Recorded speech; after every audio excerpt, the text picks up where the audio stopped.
probably a sturdy girl to carry an 80-pound dog. It's about a half a mile. You do that a couple hundred times a day, it begins to add up. Today they lost their cat, and I'm thinking that's a good thing, right? SMR, that's where you just want to dump all your money. So one day is Thursday, December 12th, 2024. This is the week in charts. I'm just going to thank all you guys and girls for attending. I appreciate you taking time out of your busy schedule. So what are we talking about? Well, I have a lot to talk about. Current market conditions, obviously. Your questions on trading, feel free to just punch them in, and I'll work them into the presentation as they fit. And if not, I'll address them at the end. Your favorite stock and crypto picks. Let's try something new this week. Let's get them in now. So at the end of the webinar, we won't have the stragglers coming in. All right, what are we talking about? Well, I'm going to spend a lot of time talking about the methodology in action. We have a new mystery chart. We have some updates and some old ones. I want to talk a little bit about using discretion, which can really help your performance longer term. Crypto trades, TFM 10% system update, Landry 100. We just have a lot to talk about this week. And I got a question on crypto just on my flagging. That'll make sense in 1 second. And then, of course, Q&A. And then also, I'm going to resume the Million Little Things this week, and that'll make a lot more sense in a minute. There's a disclaimer screen. As you know, you can lose money trading, or as often sum it up, all predictions are about the future, and a lot of stuff can happen between now and then.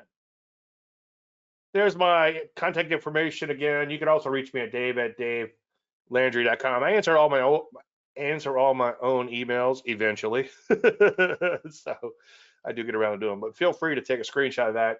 All right, let's talk about the mystery charts and methodology. And actually, we have a new mystery chart this week. And you can see we have lots and lots of Landry light. And we still actually have Landry light. If you squint your eyes right here, we haven't quite touched that EMA just yet. This is a 30 EMA, by the way. Landry light, simply lows greater than the moving average. Notice that this thing really took off, really sharp uptrend. And then it made a bit of a minor double top, but that's okay. I like the double top knockout. Double top knockout, you have a minor double top in the market, and then the market has like a knockout move. But in this case, the knockout move was over several days. So if you can kind of use your mind's eye and compress these into like one big fat bar, you can see that's a pretty substantial pullback there, okay? And there's your pullback. So it has a bit of a double top knockout look, and it's almost, if it drops a little bit tomorrow, it'll be a Landry light pullback. In fact, I think I grabbed this chart before the close, so maybe it isn't officially a Landry light pullback. Landry light pullback should just need 10 to 20 bars of Landry light. In other words, lows greater than the moving average, and then you come down and touch the moving average. Years ago, as I've said ad nauseum, if you go back to 90, I always forget, 95 or 96, I think 96, Stocks Commodities article that I wrote. I talked a lot about the Landry light back then, but back then it was called daylight. Well, it wasn't even called daylight then, but anyway, daylight became Landry light. And the point I was getting to is back then I used a 20 EMA. I was kind of enamored with it, for lack of a better term. But in more recent years, I've kind of fallen in love with this 30 EMA, and you'll be amazed at how many trends you can capture just by following the 30 EMA. And also, as I often point out, especially in crypto, you can avoid a lot of crappy markets by staying out of the market as long as the highs are less than the moving average. So when you have negative Landry like back here, this isn't a fantastic example, but you can see if you just stayed out doing a negative Landry light, you would have avoided a lot of a substantial sell-off in here. And then let's chop it back and forth. It means the market is choppy. But anyway, I'm just fascinated with how this simple little concept can work so well. And it's no holy grail, believe me, but it can really help to keep you out of a lot of trouble. And usually, I'd say 95 to 99% of my analysis is done with blank charts, meaning no indicators whatsoever. And then I find, just got to learn something. I find that the moving average and the Landry light can really help those, especially newer to trading, to, I wouldn't say quantify things, but to kind of qualify things a little bit and make it a little bit easier to see, as opposed to just eyeballing the charts. And I know that a lot of times, especially based on kind of the feedback in Facebook, people are like, well, what do you mean by eyeballing a chart? It's like, well, in this case, it's a lot easier to show you the moving average and the Landry light, and it's a little bit easier to see how it all works out. Also, you can write scans for pullbacks to the moving average. Anyway, entry is here, stop is down here, and the IPT is up here. So I'll follow up on this one, good, bad, and indifferent. A couple of mystery chart reveals this week. This is SMR. And you can see it was kind of in a gradual uptrend. Lows were kind of making higher lows, or was making kind of higher lows. And then you can see it really began to accelerate in more recent times. And notice the Landry light, we have almost 60 bars of Landry light. And I'm going to kind of beat the dead horse here. And it's, by the way, I know I beat the dead horse a lot, but every time I don't say something, I get asked again. So just to get everybody up to speed, Landry light again, lows greater than moving average. This counts the number of bars. It's not magnitude. So you can see, even though the price is coming back into the moving average, the Landry light continues to rise, and it goes to 0 as soon as you intersect the moving average. And now in this one, we have 1 bar of downside Landry light. So this is SMR. Now it's kind of interesting. You can see it did pull back against the moving average. This is the whole pattern in and of itself. 10 to 20 bars of Landry light, pull back to the moving average. That's it. Okay. It doesn't get any simpler than that. And that's one thing that amazes me. And a while back, I did a webinar, and I've done a few of them actually. Now I'm thinking about it, where I went in and looked at all the big recent winners, and they were all Landry light pullbacks. There might have been other patterns like TKOs or DTKOs, a double top knockout we just talked about, stuff like that. But almost all of them were also Landry light pullbacks. And some of the big, huge winners from years past were also Landry light pullbacks. So it amazes me how something so simple can work. And if you're newer to trading, use something like Landry light pullbacks, just that one pattern. Don't use any other patterns, and get good at that pattern. Find some setups that work, but make sure you play devil's advocate and find a bunch that fail miserably. Also pay attention to the market conditions. Last week, for instance, I talked a lot about market conditions and then my stock selection process during those market conditions. We went short, we went long, and we might have gone short one more time. And the market, even though it ended higher, was just kind of all over the place. And that's important. And somebody had pointed that out years ago, I think around the time of my first book, whenever I wrote that, 97 maybe? I forget when I wrote it, 98, right before the greatest, right during or before the greatest bull market in history. So I look like a genius. Some guy came up to me at the conference, that pullback thing you invented put both my daughters through college. It's like, well, thank you. I didn't invent the pullback, but I appreciate it.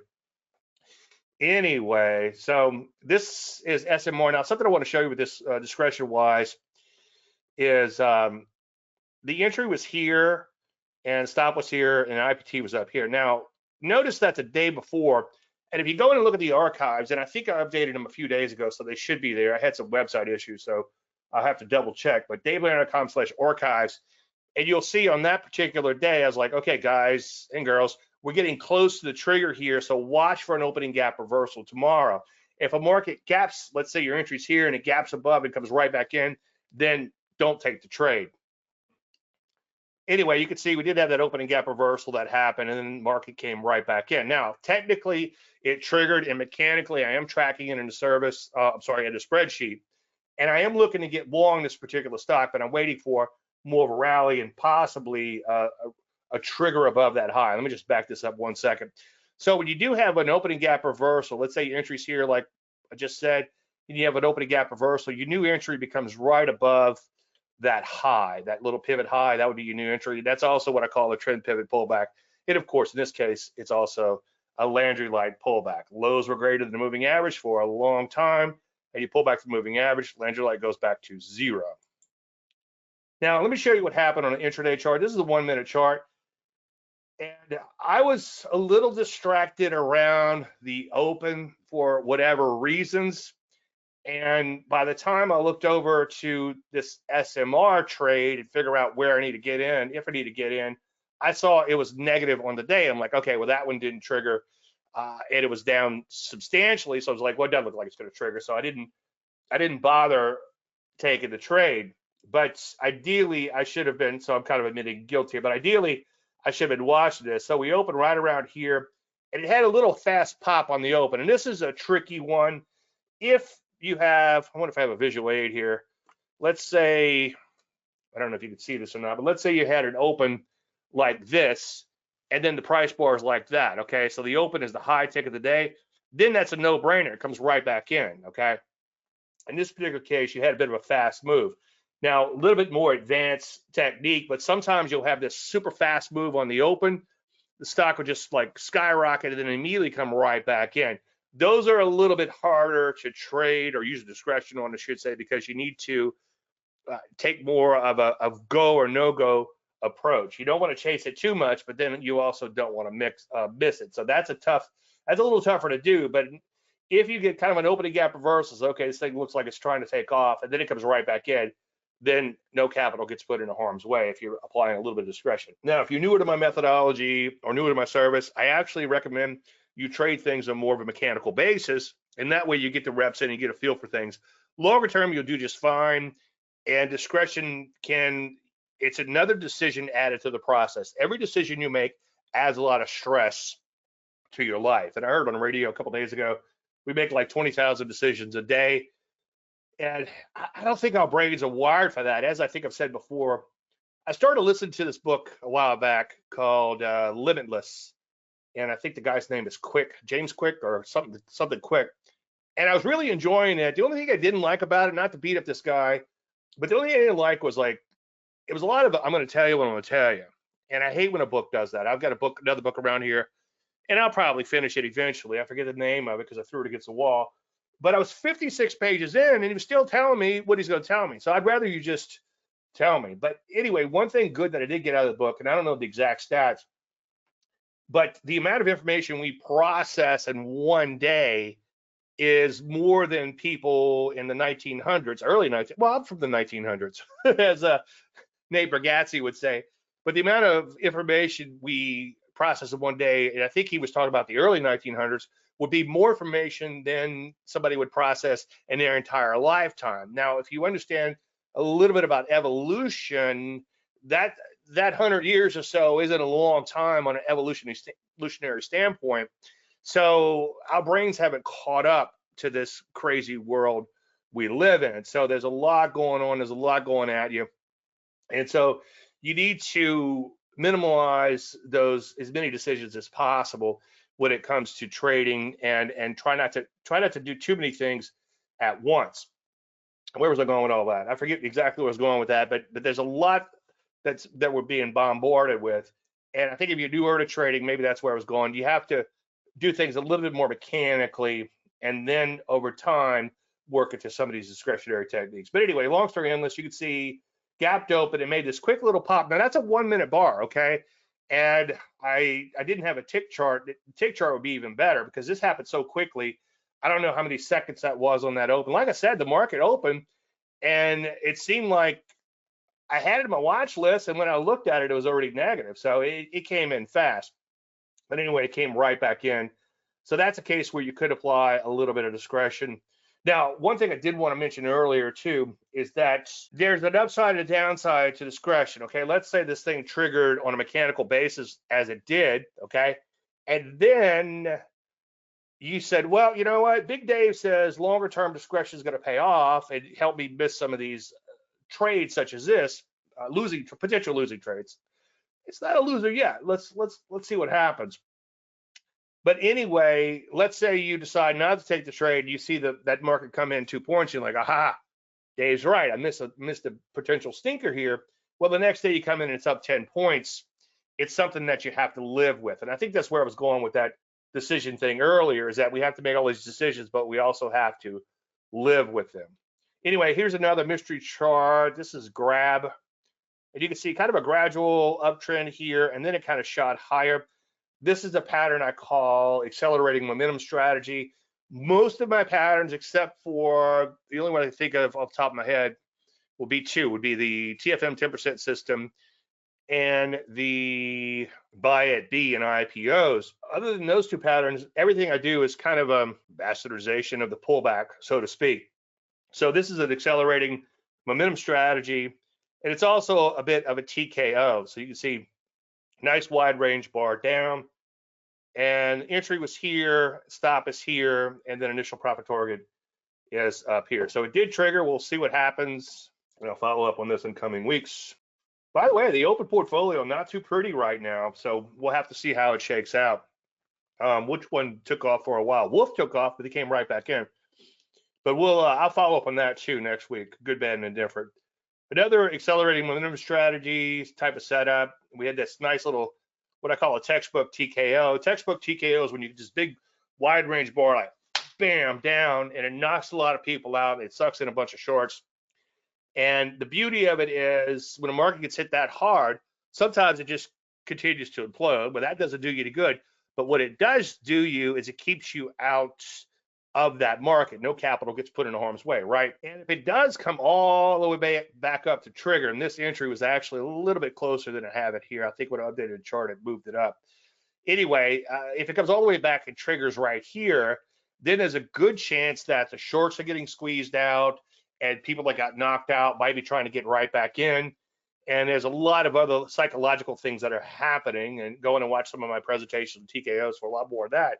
And that's why I like that textbook kind of TKO, because it sort of works or it don't, type of thing. But anyway, I decided with this one that I removed it to remove it as an official recommendation. I really wanted to see this thing just knock out and come right back up and trigger. And now it's starting to look like it could be in a little bit of trouble.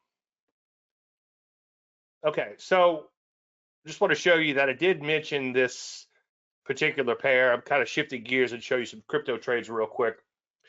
But I did mention this. I try not to show you anything that I don't mention either as a direct recommendation to service or in Facebook for something like crypto, and sometimes occasionally stock setups and IPOs and such. But anyway, so I did mention this A8, and the entry was here, and then the initial profit target. I get asked this a lot. Right now in crypto, as I've said ad nauseum, I'm just taking a 20% profit, and sometimes as you can see, this thing just hit that in the first day in. I don't think I was in it that long, and this thing popped up and hit my initial profit target. Technically, I probably should be eyeballing these things a little bit more and possibly using historical volatility, but I imagine they're just all so stupid crazy. Who knows what the HV would be? The HV would probably be through the roof on all these. But anyway, you can see it popped up, hit the IPT. Unfortunately, I got shaken out when it came back in. I went ahead and exited and got out of the way just in case it came right back in. Now, as I'm doing my charts tonight and earlier today, one thing I noticed is that in a lot of these ones that really took off, if I'd have just hung tight a little bit, I'd have done exceptionally well. So you can see right here, I got in here, okay, the red is the entry and the green is the IPT. And I suppose when it went back to a losing trade, that's where I got out. But in hindsight, I probably should have come back after this one right around here. And there's not enough time in the day, but if I go back and look at that particular day, probably all the crypto was blowing and going. In fact, that's probably the day I got long Ripple, which I'm still long, and I'll show you that one when we get to the live charts. But anyway, it's one thing that has kind of fascinated me. Not that I would want to throw caution to the wind, but maybe I need to think about a way to possibly stick with these a little bit longer. Now, once they blow 100% or 200% or whatever, then I give them a lot of wiggle room and I let them go. But when you just, sometimes you have that one and done move, you just pop up and hit that IPT like this one did, and it comes right back in. A lot of times you need to get out of the way. And by the way, and we'll get to the live charts, we'll take a look at it again. Sometimes you just buy the ones that are going straight up. Boy, to my regret, in last week's Dave Landry's Week of Charts, and I almost bought it doing the webinar, but it's like, let me just finish up the webinar and, let's not trade doing the webinar, but I think it was B&T. We'll take a look at that one. It was going straight up. I'm like, that one looks pretty darn good, and I didn't buy it. Every now and then I'll buy them in the webinar, but last week for whatever reason I didn't. Anyway, I'm just taking really small positions in these things. I just put $1,000 in it. And you can see the IPT, which is 20%, would mean I'm up $200, okay? And Coinbase has, I would say bad commissions, because I go back years ago, I remember $60 commissions, in and out on trades, like $120 round trip. And you really had to be a pretty good position trader with those kind of commissions. So $3 or $4 ain't gonna kill you, but I guess percentage wise, it's sizable. But anyway, you could see that I was looking for that 20%. So 20% on 1,000 be $1,200. So half came off, so roughly 600 bucks. You can see on the remainder, I got about 44 bucks. So I hate to do fuzzy math too much, but you do need to look at things. You have to realize that's a pretty good move. 141 bucks in less than 24 hours. That's better than poking the eye. And since crypto's open 365 days a year, if you did every day, it'd probably be like, I want to say like $50,000 in change. So that's much better than a poke in the eye. But obviously they don't always work out like this. So these other trades in here, so everything in blue, and I'll explain this a little more detail, but this is the watch list that I published a couple days ago in Facebook, in my Facebook group, okay? And had some interaction with you guys and girls, or mostly guys, I think, in this particular case. But anyway, so I did show that list, and then I think I mentioned somewhere I got long Ondo, and it hadn't hit the IPT yet, so nothing to brag about just yet. But my entry was there once again at the IPT of 20%. I'm going to take half, and I think that as some of these markets mature, like obviously at Bitcoin, even though it's still pretty volatile, 20% would be a $20,000 move, and that's probably not going to happen because that market is becoming a little bit more efficient, okay? And part of the problem with the efficiency in Bitcoin is that you've got all these derivatives out there and you've got all this paper Bitcoin. Paper Bitcoin means like maybe these derivatives or ETFs, do they really have as much Bitcoin as they say? And the analogy, and I know you guys are sick of me saying this, as I've said ad nauseum, but the analogy is all the gold in the world would probably fit in my backyard. I think it would fit in an Olympic-sized pool. I don't think my backyard is that big. I usually live on 6 acres. It'd fit in my old backyard for sure. But somehow you've got all these contracts out there that are probably 100 times more than what's actually physical gold. So even though there's only so much Bitcoin to go around, I think there's a lot of paper Bitcoin, so to speak, out there. But that's gonna ebb and flow a little bit over time as some of these exchanges go out of business that were bucketing the orders and all. That's a different conversation altogether. But anyway, I think Bitcoin is definitely becoming a more efficient type of market. An inefficient market makes a 100% move overnight or 20% move in an afternoon, like the one I just showed you, A8, I believe. And that was not priced in, okay? So if everything is priced in, some of these companies have 1,000 analysts looking at them, and one saying buy and one saying sell, and you've got all kinds of pension funds and all this other stuff, and everybody kind of fights it out. And what happens? You end up with just a choppy market without trends. So it's a very efficient market, so to speak. And by the way, efficiency and inefficiency is something that I think you really need to study, especially inefficiency when it comes to markets. But right now, these shitcoins, SHYT, are wildly inefficient, and there's just a tremendous opportunity here. Anyway, so here's Link, which was part of this list here. And you can see once again, this was more of a pullback. Now, again, a lot of times I'll just buy these things when they're going straight up. I recommend you not do that in stocks unless you're going to buy 100 of them. But in these altcoins or shitcoins, a lot of times you can just buy them as they're going up. And they make these tremendous moves very quickly. So entry was here in Link. My IPT was 20%, and again, took partial profits there. I put a limit order in at the initial profit target. So a lot of times I wake up, and the first thing I do, of course, I like to tell you that I stay analog. I try to stay analog, but nowadays I do, while I'm making my coffee, I do take a look at the shitcoins to see what's happening and see if I hit any IPTs. Also, one more thing. When I hit the IPT on these things, I take out a little crumb and I put that into Bitcoin. I pretend that there's a $25 commission or haircut, however you want to look at it. And every time I get a winner like this, I take $25 and stick it into Bitcoin. Now, if like the Ripple, which we'll take a look at in 1 second, or it might have been Stell, I think it was XLM, something like that just kept going and going, like 100, 200% move at every centennial mark, so to speak, percentage wise, I take off a little bit more and put it in Bitcoin. And all those little crumbs are starting to add up. Now, eventually, I would have to manage that Bitcoin position as opposed to hodling it, and I get it. But for now, I think it's kind of fun to take these shitcoins and turn it into something that's a little bit more real. It's not tangible, but it's a little more real. Anyway, I'm just having a lot of fun with that. I know I'm a nerd, but I woke up this morning thinking, Dave, the things you wake up thinking about have changed. But I woke up this morning thinking about that if you never traded in your life and you want to learn how to trade these shit coins, okay? And I know a financial advisor would just freak out if he heard me say that. But if you want to be a trader, okay, these markets are wildly inefficient, and the bull bear cycles, and we're gonna get to this in 1 second, a little spoiler alert, but the bull bear cycles are so compressed, and I'm just fascinated with how this market works.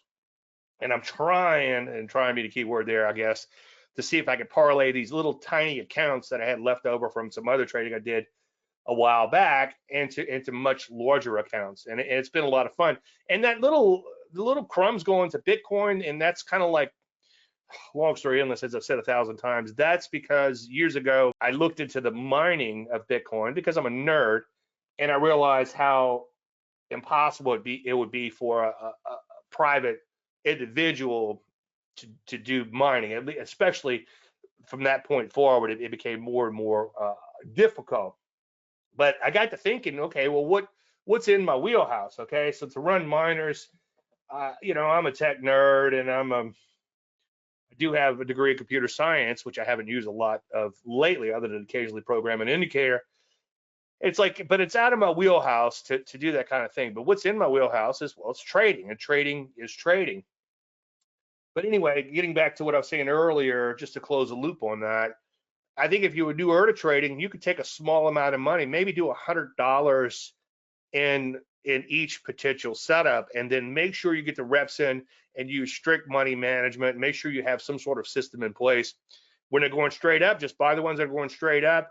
When they begin to pull back, then trade more like the core methodology. So I kind of flip back and forth from the core methodology when they pull back, trading something like Landry pullbacks, back to a breakout trader. Now, breakout trading in stocks, unless you're going to trade a lot of them, as I'll show you in 1 second, they tend to often fail miserably. So you're going to have to trade quite a few. You got to realize these altcoins right now is like 1999. I don't know who's here old enough to remember. John, you look pretty old. You're probably old enough to remember. You're an old dude like me. Old guys rule. That's good. And a few other you guys here, I think, are close to my age, which is old. But we remember 1999. It was just a fantastic market, and I think that's where we are now in the altcoins, especially since Bitcoin is flirting around that 100K. Anyway, shifting gears back to stocks real quick. We'll come back to crypto in a minute. TFN 10% system. Let's do a brief update on this. As I said ad nauseum, these zone lines, 0%, the top of the zone, the top of the green zone, would mean that the market is at 50-week highs.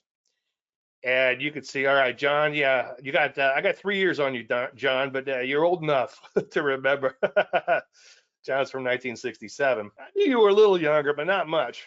Anyway, you can see the top of the green zone up here. We just hit a 52-week high last week. Okay, and close there. You have to close there. The 5% line, as I've said quite a bit, was inspired by one of you guys who was telling me that he likes to get out. Jeff, he likes to get out of the markets when it's 5% or more away from that 50-week closing high. And the whole system is based on a 10% drop below the 50-week closing high. So that would be the top of this hot pink zone. So again, green, you're within 5% of the 50-week closing high. This light pink, you're more than 5% away from the 50-week closing high. And then the hot pink, you're more than 10% away from the 50-week closing high. Anyway, there's the rules. It's a simple little system. And I said I wasn't gonna go through all the details, and here I go. The bottom line is, as Ian McDactyfee used to say, he talked about the diaper change moments, and that's when the market implodes on you and you just sit there and just freak out. So you want to try to avoid those the best you can. And I figured that if a market, just TA 101, right? If a market's to lose half of its value, it's going to lose 10% first. So 10%, good round number to get out. The 50-week moving average is just a whipsaw filter. And again, there's your rules. If it closes, I'm pointing at my screen. If it closes below the 50-week moving average and it closes 10% or more away from the 50-week closing high, and this is based on a calendar weekly chart. And knock on wood, this system would have, and again, I forget when I originally published this. One day, I'll probably never get around to doing it, but I need to go on YouTube and see when my first video showed up there on this, or maybe even my website, do a search on it. But anyway, since it's been public, it's done fairly well. And the other thing that I want to point out is, now a lot of it's hypothetical going back it's probably been in public domain 7 years, maybe longer. But going back before that, it would have kept you out of every bear market in history, and it's kept you out of every bear market since. So knock on wood, there's no guarantees. But one thing that's I'm a little cautious about is it is on a calendar basis, and obviously bad things could happen in the middle of the week. Buys are a little more stringent. You need 2 bars of Landry light above that 50, and you have to close within 10% of the 50-week closing high. So that was our last buy on the P's. And your sell would be below the 50-week simple moving average and 10% or more away from the 50-week closing high. Now, what will eventually happen if we stay in this nice bull market we're in, especially on a weekly chart, is that 50-week moving average, due to the drop-off effect, you're dropping off lower prices back here, and you're adding in higher prices, much higher prices, okay? In the case of the NASDAQ, 65% higher prices, which I'll show you in a second. So that moving average is going to start catching up to price. So that moving average will eventually and likely be above the 10% line. So the sell would be below the 10% line. Right now, because the moving average is below the 10% line, your sell would be at the moving average. But when it crosses above, it would be back to the 10% line. And hopefully that made sense. If it doesn't, go in and watch the 1,000 videos I have in this silly little system. As I said ad nauseum, just for S&Gs, I thought I would buy 100 shares based on this signal way back in March of 2023. And so far, it's been a pretty good run. Now, the stop would be way down there at the moving average. Again, the moving average is below the 10% line. And just based on this mark to market, which I grabbed earlier today while the market was still open, it's a $207 gain and change, and that's a 65% move. I never dreamed it would go that far. So if you multiply that times just 100 shares, that's $20,000. And I know I've showed the trade before, but I just grabbed this screen capture to show you 100 shares. It's all I bought, and that's my cost basis over here, $31,000 and change. I mean, that's a substantial amount of money to put up, but it's only 100 shares, right? And then you can see that's the gains on that position so far. And that's grown, that 31,000 has grown to 52,000 and change, so, or 32,000 round numbers. So that's fairly substantial. Now, as I mentioned last week, the drawdowns have been fairly substantial with this system. Like any long-term, any pure long-term trend following system will have these really ugly drawdowns. And if I stop out, I'm going to give up 6,469, which is substantial. You know, nobody wants to do that, but it's like the hokey pokey. That's what it's all about. That's what trend following is all about, being able to live through these drawdowns. Let's talk about the Landry 100. As I've said quite a bit, this is kind of a proof of concept type of thing. Like, you want to buy markets that are going up. If they don't go up, don't buy them. And all of these were bought at brand new highs, okay? And you can see this one had a pretty significant run. And actually, it went up over 300% before coming back in. Now, I don't want to make it look like it just always goes up, because, you know, sometimes it ends really badly. And this kind of exemplifies what could happen sans a crazy bull market, okay, like we have in crypto. This kind of exemplifies what could happen is this stock, which is the Landry 100. Now, I don't have any stops in place on this. This is all hypothetical. Everything else is real trading.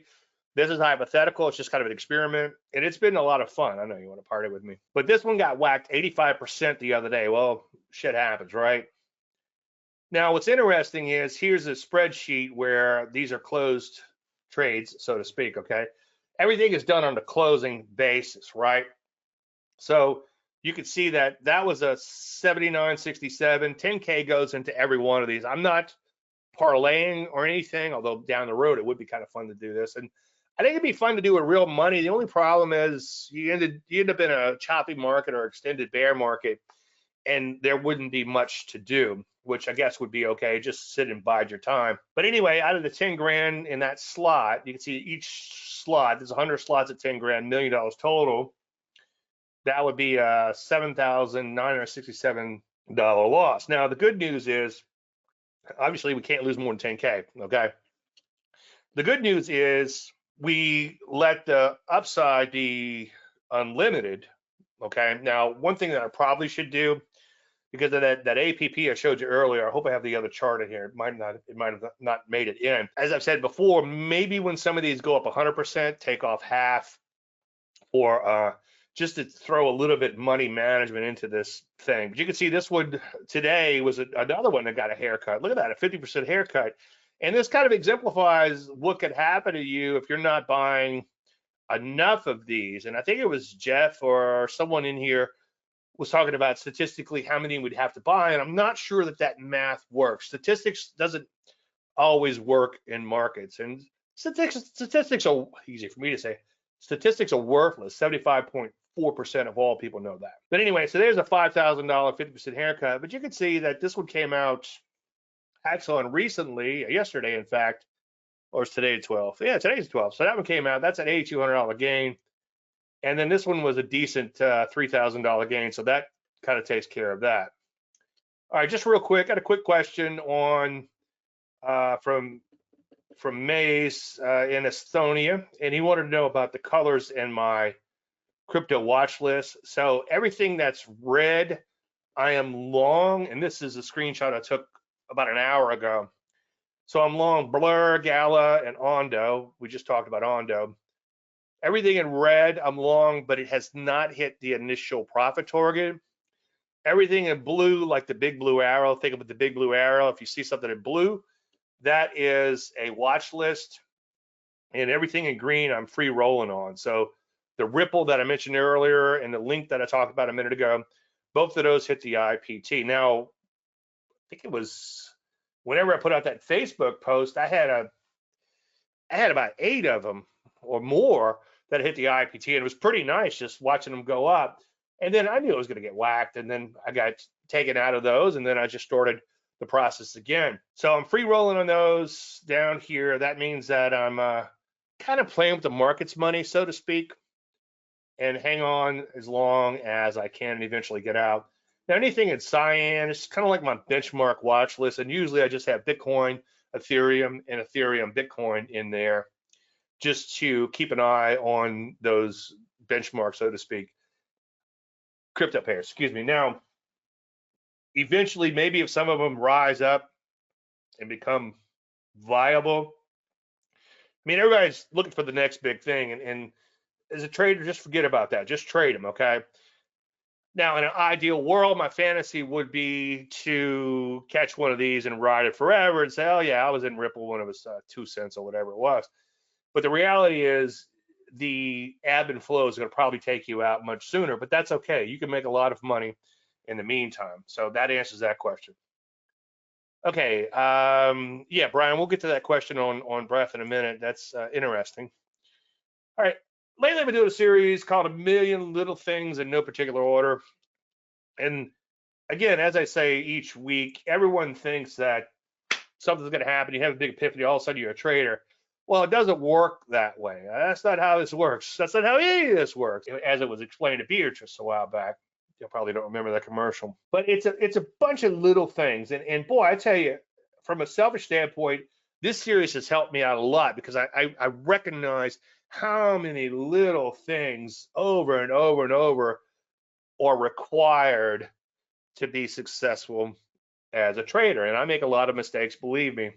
And I just constantly remind me of all these little things. Now, last week I mentioned, I don't know if I put a number on it, but remember that cash is not trash. One of my clients, he said he was with me on and off for 20 years or so 20, 25 years. And he just come back recently, and he's like, well, only had 5 setups that triggered in 5 months. And I did a presentation last week talking about quantity versus quality, and that I was actually kind of proud during that period of time. The most amount of capital in the hypothetical portfolio that we put on the line in margin, at least, was 13,000 and change. So let's just round it up to $14,000 out of that 100K. So we stayed 86% in cash during that whole period. Well, the market was kind of all over the place. If you look here and here, you're like, well, David's up 9%. Yeah, it was up 9%, but it went down 10% first, or 8% first, or whatever it did before it went up 9. It had a bunch of zigs and zags in between. Anyway, so remember that cash is not trash. And I threatened last week to come up with a bunch of Livermore quotes, but I've done that ad nauseum. He talks a lot about patience and letting everybody fight it out. And by keeping your powder dry, when the time comes, you're able to act. And somebody in last week's webinar said they made 65% one year because they sat around in cash because they weren't seeing any opportunities, and they just kept their capital out of harm's way. And then when things started to set up, they had the money and they were able to put that money to work. All right. One thing that I've been thinking about a lot lately, and believe me, in stocks, I'm probably not this philosophical because it's real money, but in crypto, because it's just fun and games. And again, I'm trying to see if I could parlay, and I'm dying to not. I really want to throw more money at it. We have one of the guys in the group, he's thrown a lot of money at crypto, and it's like, oh man, I feel like I'm missing out. But I'm just having fun with that. But be fascinated with market moves, even those against you. And this is that post I showed earlier. And this was 2 days ago, and I said, I've been unloading crypto all day. I'm cool with that. I like the compressed bull bear cycle. So I got long a bunch of crypto, and I'm not happy to get stopped out. But I know that the market's pulling back, and I'm a pullback trader. So I'm going to have possibly a bunch of more opportunities. And now you see I've got 2 of them free rolling again, okay? That AA didn't quite work out, got knocked out of that. But was it Ondo? And then that Blur might take off, who knows? So be fascinated with how the market moves. And one thing I was thinking about as I'm going live is watch your phraseology. And I'm as guilty as anyone, but watch how you talk about the market. Try to say that's interesting versus drop an F-bomb. I know it's hard not to drop an F-bomb. I talk about dropping them so many. Mike Peterson sent me this. It's an F-bomb. I used to drop it, but it breaks stuff when I drop it. Now, one thing I've been thinking about a lot, because I've got a little disruptor in my life, is number 74,155, identify, accept, and embrace life's disruptors, okay? I talk a lot about external or extraneous influences, okay? And a lot of those extraneous influences are sort of financial related, whether you have money or need money, kind of like the Tom McClellan quote from his mother Mary, and his late mother Mary, I should say. And paraphrasing, some people buy when they have money, some people sell when they need money, and others use more sophisticated methods. And her point, the quote starts out with, everybody uses timing in their investment. So that's kind of an obvious external influence, okay, or extraneous influence that has nothing to do with the actual market. It has to do with your financial well-being or not, okay? If you're getting beat up, if you're over trading too much, I've been firing off too many day trades lately. And last night I had an epiphany. He's like, Dave, you don't have to day trade. I'm like, huh. I came in today. I was like, okay, well, I went like 7 hours without a trade and took 1 or 2 little trades, and I think I lost $12 on the day. Well, a lot better than losing a lot more, right? Anyway, you have to, that point I was making there is like stay in your wheelhouse, and then you have to protect your mental capital, okay? And like I said earlier, with all these decisions and all, you don't want to wear yourself out or burn yourself out unnecessarily. And this is why I'm always talking about these extraneous influences. So a life disruptor is one of those extraneous influences. It's kind of like a subset. So meet Cayenne, and Cayenne, we we lost our family dog a couple of months ago, and we probably didn't take enough break between dogs, but it was hard, I guess, because my wife and I empty nesters. You know, it used to be, well, in the country, a dog would walk up and you'd take care of the dog, and the dog would pass and be like, okay, you know, thank God that's over. But we really fell in love with this last dog. It was a house dog, and it made a big difference. But anyway, so this is Cayenne, little golden, and she's had a bit of a butterfly effect on our lives. And the negative is less sleep or broken sleep. Okay, this morning she woke up at 3:30, had to pee, and I really couldn't toss and turn until about 4:30 or whatever, and finally just got up. But that's one thing that's happening. And one thing I was thinking in one of the mini walks that I take her on is that you, just like a professional athlete does some really, really serious training, you have to kind of see yourself as a professional athlete, but you're a mental athlete, and you have to be at the top of your game. You have to obviously watch your drugs and alcohol, get plenty of sleep, exercise. I work out every day, which is something that I used to always joke. I never missed an annual workout, but now it's like people in the gym actually call me Old Faithful because I'm there every day. But anyway, you really have to treat yourself as kind of like imagine you're sort of an athlete. What are you going to need to do? Well, you're going to have to exercise. You're going to have to eat fairly well, and then again, watch all the other stuff. So negative kind of butterfly effect here. It needs to potty like 5 minutes before the market closes, and sometimes my wife's out on a gig or whatever. She's not here.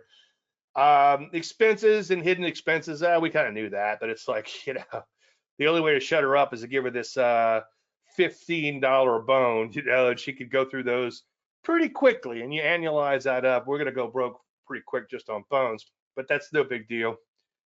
Thank you, Brian. Yeah, she's a sweetheart, and she's really being a sweet. She wasn't so damn cute, I'd probably choke her, but she's wonderful. And a lot of time, a tremendous amount of time, and we've rescued, so to speak, a few dogs. The last dog was rescued, was a wonderful dog, but she had her issues, and we'd love to know what the prior owners did to her or whatever.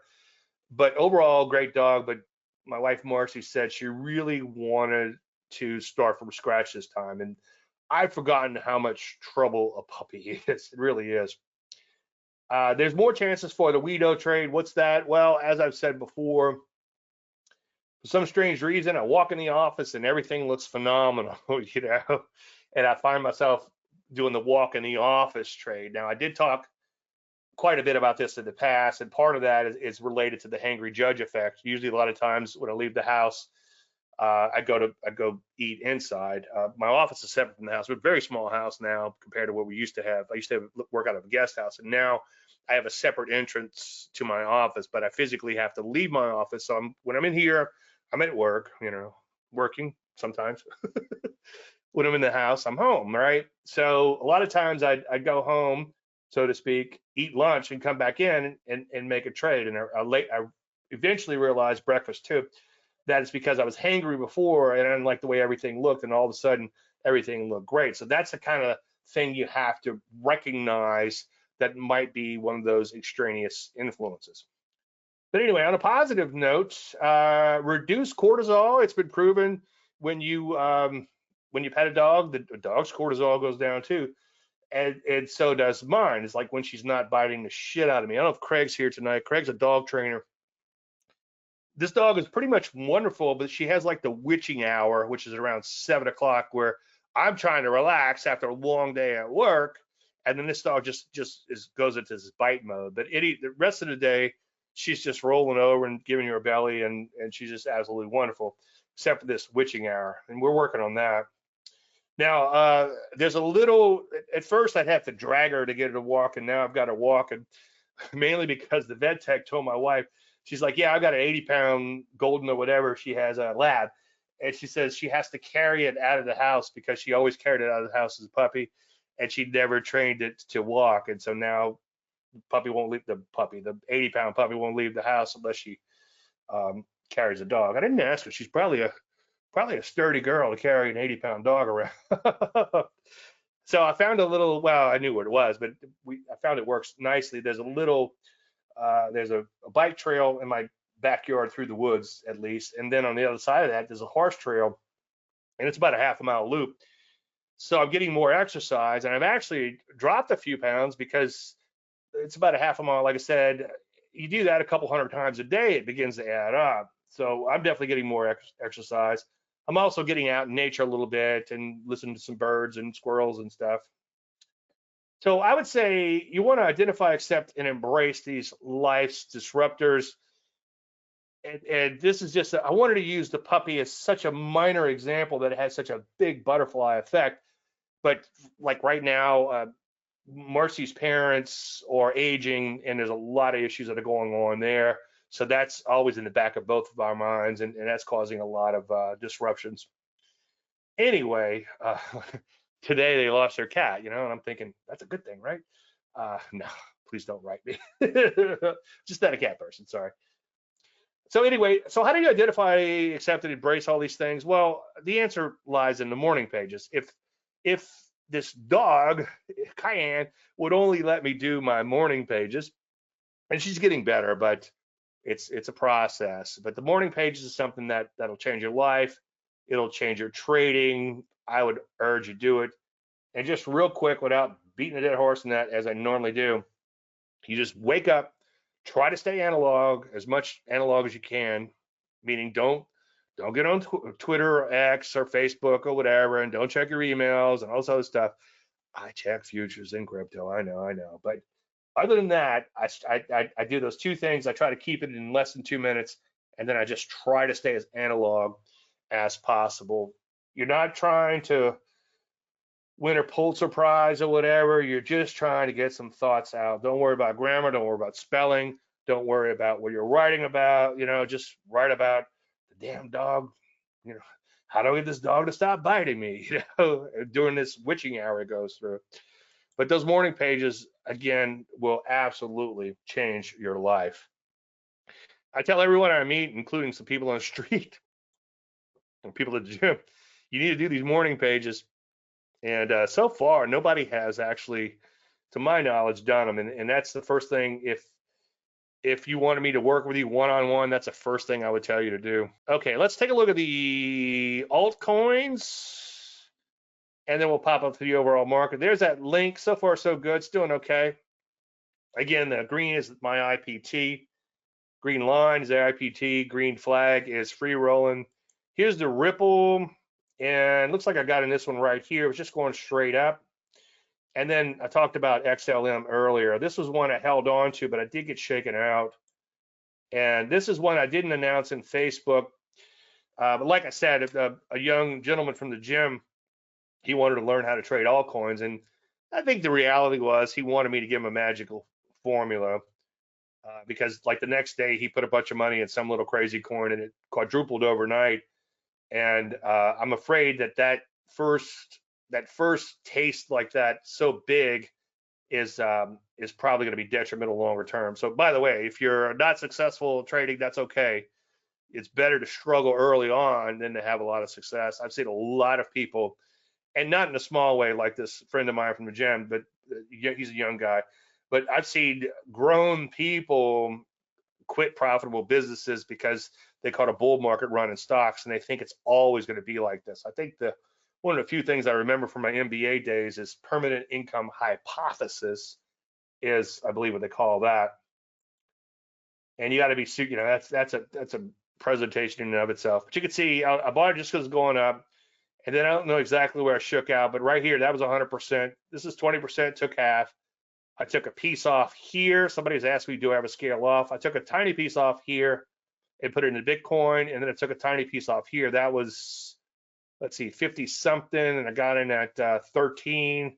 So whatever the math is on that, 400%, and took a little off. So that's that trade.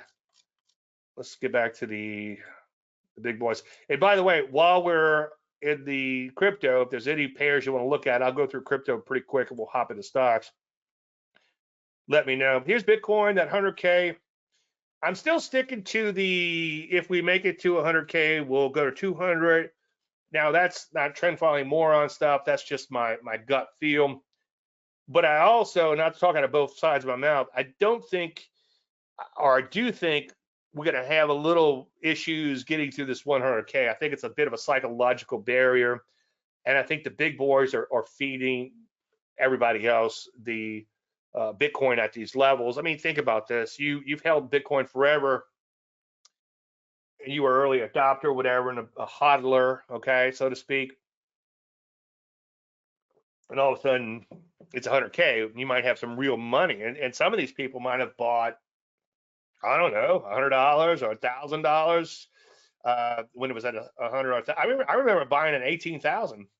I thought I was the biggest idiot in idiot town buying this fake sort of made up digital asset. Give me a break. But turns out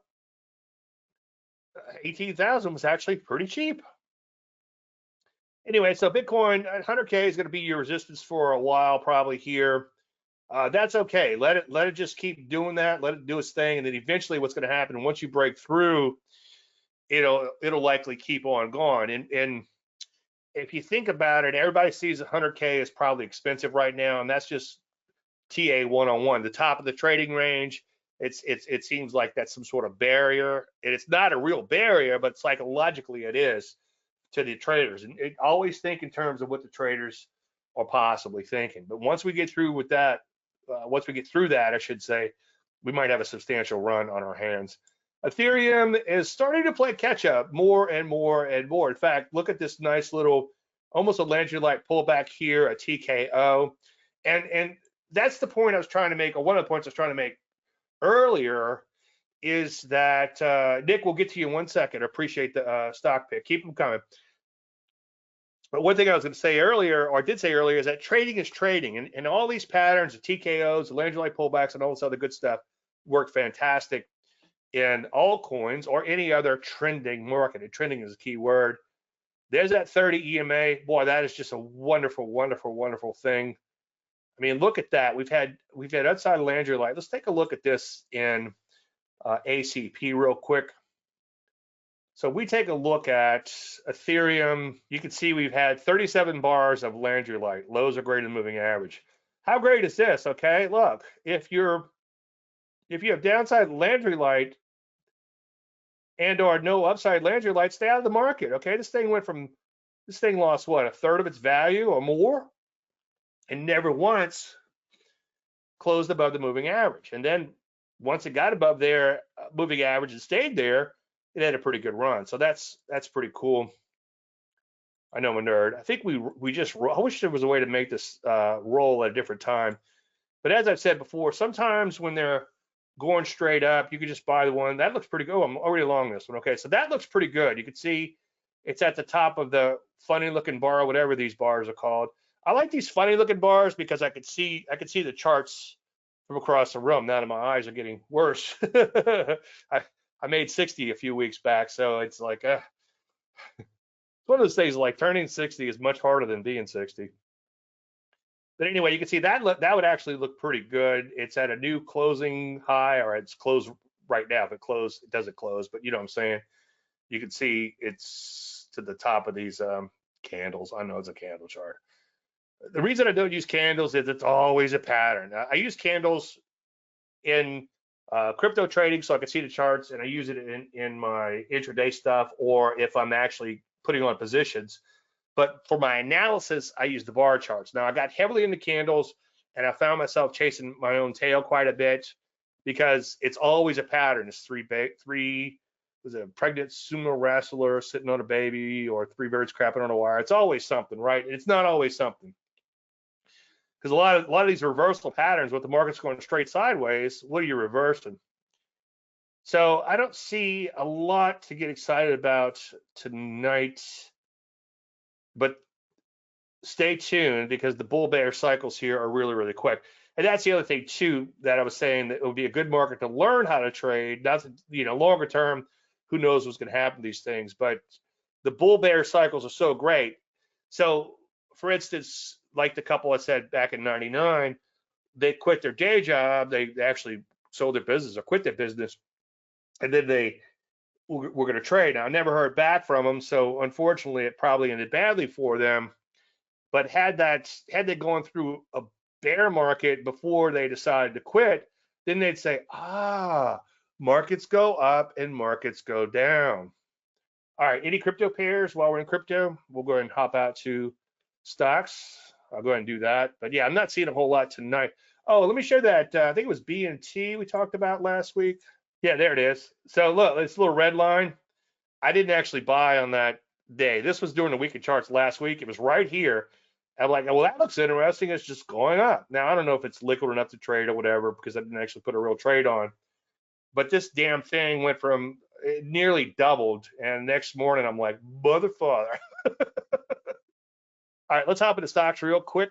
Today's kind of an interesting development. Check back often, but I saw a lot of weakness today that bothers me a little bit.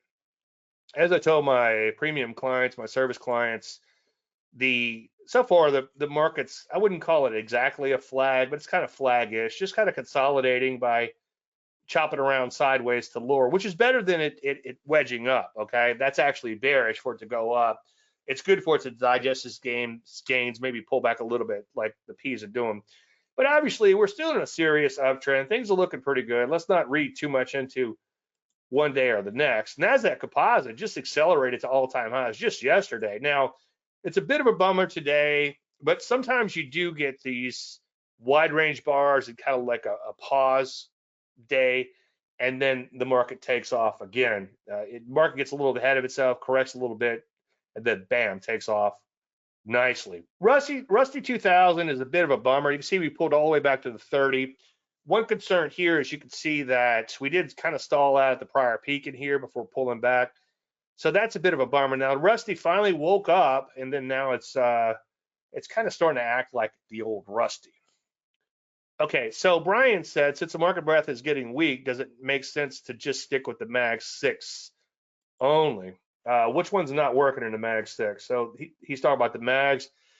This is amazing, as I've said 1,000 times. Usually, prior leaders don't become future leaders. And this is the Mag 7. Which one's not working out of the Mag 7? I know Tesla's looking pretty good. NVIDIA is beginning to concern me a little bit. Now, this thing could always, not always, but it tends to come back from the dead a lot.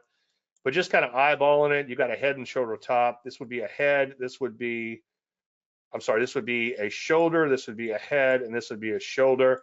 Notice that the right side is higher than the left. Those are the most bearish, okay? And we could see some other type of pattern setting up here soon. So out of the Mag 7, this one looks a little bit questionable at the moment, but NVIDIA, you never know. It's hard to count that one down and out. Some of the sector action. Oh, so do you focus just on those? No, I don't believe in being that selective. If you go in and look at the mystery chart going in tomorrow, I think it's a really good looking stock. And they're not in a super exciting industry, from what I could tell from a Yahoo Finance profile. I don't care about the sector as long as it's trending. And if I really like the setup and the market's trending, I call it the meatloaf trade, because 2 out of 3 ain't bad. But a lot of times, if I've never heard of a company, I will go in and check to see what's going on as far as the profile of the company. Like, what do they do? Anyway, biotechnology, back to the markets, selling off fairly hard. This is IBB, lots of overhead supply. As I was telling my peeps earlier, if you take a look at the MG Biotechnology Media General Group, it's a little bit more cleaner as far as the pattern. You got like a triple top up here, and you got tons and tons and tons of overhead supply. As I preach, there's nothing magical about technical analysis. You're basically, unless you're using some mumbo and jumbo, and you don't want to do that, but you're reading the mind of the market. So what's going on here? Well, anybody who bought in this range thinking it was going to go higher is now losing money, and they're going to be tempted to sell when it gets back into that range. So that's overhead supply. It's simple as could be. Anyway, broker dealer still looks pretty darn good, but it is losing a little steam. Again, not the last week of Bandcamp, but I did take Interactive Brokers out of my watch list, my minimum watch list, because it looks like it was kind of beginning to stall out a little bit. So that's a little bit of a concern, but obviously it's a good looking chart longer term. Software pulling back looks pretty darn good, at least basis the IG V. Take a look at the fence. The fence is another one of those head and shoulders kind of top. Now this shoulder isn't higher than the left. Like I said, when the right shoulder is a little higher than the left, and this is something I learned empirically, and maybe I read it 30 years ago, who knows, and like something by Pring or Murphy or someone like that. But from my wrapping my head around it, I think what happens is the market takes off and they think it's going to go back to the old highs. And the closer it gets to the old highs, it stalls, meaning that right shoulder is higher before it stalls out. The more they think it's okay to hold on, and the more likely they're going to be to dump when the stock starts dropping to exacerbate the move. Transports look okay, but they've pulled back fairly hard, and now they're below the 50 simple moving average, so they could be in the early phases of getting in trouble. Banks so far just pulling back, look pretty good longer term. Like we just said, MAG's just off of all-time highs, very impressive run there. Retail bases the MG groups, IntelliChart, so far just pulling back a little bit, nice little run there. I think XRT looks pretty good too, if you prefer looking at the ETF. That looks decent. Little wide list back here, but now it has begun to take off. Sky Computing looking pretty good. Cloud Computing, I should say. That's SKY. Back to the downside or sideways side. Semiconductors just stuck in this stupid sideways range. I'm a huge fan of having the semis confirm the market action. The market's making new highs, and unfortunately, we don't have that right now. And somebody once said, going back to like Dow theory, it used to be the transports. Well, the transports became kind of irrelevant. But then again, what happened recently, or by recently, last 10 years, well, all of a sudden, everybody is ordering stuff online, right? So now the transports are still important. They're still relative. Anyway, the semiconductors were supposed to be like the information super highway, right? And a friend of mine used to manage safety at plants or multiple plants, and he's like, I was like, what do y'all do? We make cardboard box. I was like, how the hell are you guys still in business? A paper company, He goes, those little brown boxes on your front porch with a little smile on it? We make those. It's like, okay. So they make boxes. Anyway, home builders look like a top. Okay, that's a little concerning. Telecom looking okay. At least basis the XLC. The MG group not quite as good. Take a look at energies, making multi-month highs, getting ready to bow tie down, all over the place, but now at multi-week lows. That's looking questionable. Financials look pretty good so far. So far, just a pullback in a longer-term trend. One thing I'm noticing quite a bit tonight, though, is a lot of these areas, if you look at them on a closing basis and you go back a few weeks, we haven't made any forward progress. So that's a little bit of concern. Real estate looks like a top is in place here, kind of a double top. Depends on how you want to count that, but it could bow tie to the downside fairly soon. Utilities begin to break down a little bit. Now, some of these special utilities are hanging in there, like SMR. Well, not lately, but it's pulling back, looking pretty good as a pullback. I would put all your college kids' money in there, put all your retirement in there. You got grandkids, put all their funds in there. That's SMR. That's where you just want to dump all your money. Please don't do that. That was a joke. Anyway, take a look at the healthcare. Look at that. Just ugly, right? Banging out some new lows in here. New closing low, closed at the lowest level since way back in May. And that's an ugly chart.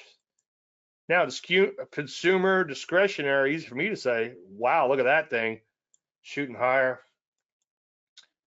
And I think we talked about retail already. So that's it for stocks. Okay, so Nick wants to know about AAOI. AAOI is actually one I've been watching, and for some reason I can't get excited about it. I don't have any good reasons other than I prefer. See this, I don't like these trends when it's just a few of these wide range bars, okay? And I think that's what's kind of bothering me with it, but it's technically everything is there, okay? Technically, you've got a gradual trend here, and then bam, this thing melted up.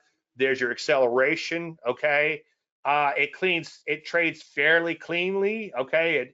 It goes up, it consolidates, it goes up, it consolidates. I just don't like the big wide range bars. I prefer to have a lot of trading in between, because sometimes those big wide range bars are like one and done moves. So if this thing just had this one bar here, and then imagine we had like a pullback in here, something like this, I get asked about this pattern all the time, and I would not take that pattern because you only had one bar in your breakout of your trend, okay? But I can't put my finger on it, but just kind of looking at it tonight, talking to you guys, I think it's because it just had these few wide range bars, which made up the majority of the trend higher. But there's nothing wrong with this setup. HV is a little crazy, but that comes with the territory with some of these ones. So I think that one's a decent looking stock, Nick. I'm not going after it for those aforementioned reasons. Okay, anything else? A fairly quiet bunch tonight. Yeah, I wouldn't. If you wanted some market exposure, the question for Brian earlier was, should we just focus on the Mag 6? Which one is not working? Anybody know, real quick? There's a way to see I can't see I used to be able to jump on the fly. I had a hotkey or something. It takes me a few minutes to find it, but there's a way to find the list of these things. But anyway, I think it'd be okay if you had a piece of something that was going up like this, but I don't know. It's a little scary to buy it at this juncture. And again, you want to focus on wherever the opportunities are. You don't want to necessarily try to focus on just a few stocks. Like there's a lot of people always want to know about. Used to be Apple, now I guess it's going to be Tesla. And Tesla looks okay. Maybe on a pullback might be worth a shot. But there's a couple thousand other stocks out there on a daily basis you might want to take a look at that could be set up. All right, any final questions? Any markets you guys want to look at? Going once, going twice? All right, as usual, I'm thinking about it for attending tonight. Thank you for taking time out of your busy schedule. Anything unanswered, davelandry.com. I'll see most of you guys and girls tomorrow on Facebook. I think everybody here is Facebook, from what I could tell, just a quick looking at that. Everyone else, have a fantastic weekend, and hopefully see all you guys and girls again next week, and may the trend be with you. Thank you so much.